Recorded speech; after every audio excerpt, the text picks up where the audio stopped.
Richard, we heard the other day you've been kind of working at both safety spots a bit lately. What's that been like? Kind of, I guess maybe taking on more of a cerebral role and learning more about those positions this spring. It's been a great experience being able to open my mind to a new position, expanding my role on this team.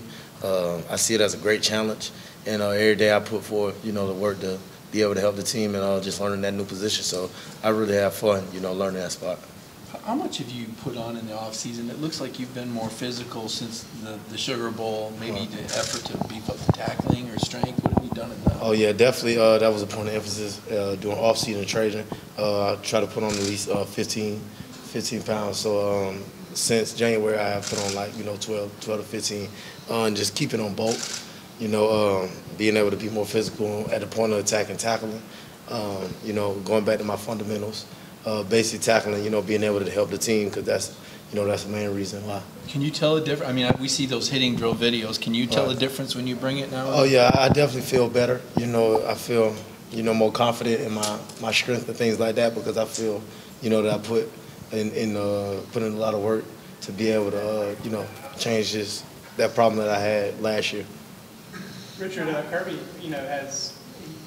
hadn't been shy about challenging you. I mean, he's always challenged you, and he was talking about you the other day about wanting you to be better with your assignments and things like that. Where are you at in that regard? And how does a guy like you respond to being challenged? Oh yeah, as far as that, I just I take on the challenge. I love taking on the challenge. Every day is something that I need to learn, no matter what position that I'm in.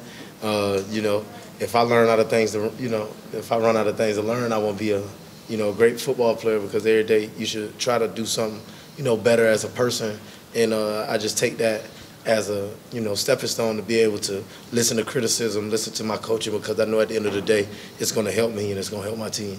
So it's just, it's not hard, doing what I do.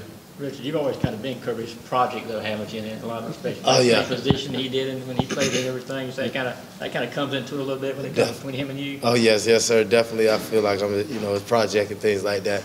Trying to catch his interceptions, his career stats and stuff like that. I know you've talked about this before, but I'm sure it's probably a better thing to have him talking about you publicly and pushing you on, as opposed to ignoring you, not paying any attention to you whatsoever. Right? Oh yeah, definitely. When that happens, when somebody ignoring you, you're not in a really good spot. So I see that as coach still, give me a chance and working forward with me, and I try my best to to do more and be able to help the team. Did you anticipate JR maybe moving on, and then you kind of taking over some of that secondary captain kind of role this year?